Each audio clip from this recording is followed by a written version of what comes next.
How to resize an image on the page. Step 1. You can resize the images for each layout if you want to create something unique, or if you just want to adjust the layout that you have chosen. Select the box, and at each edge is a handle. Clicking and dragging these handles will resize the boxes.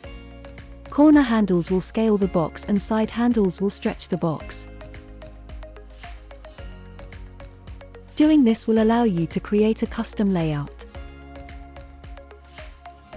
Step 2. You can select multiple boxes together, then apply the same process resizing your image holders on the page all at once.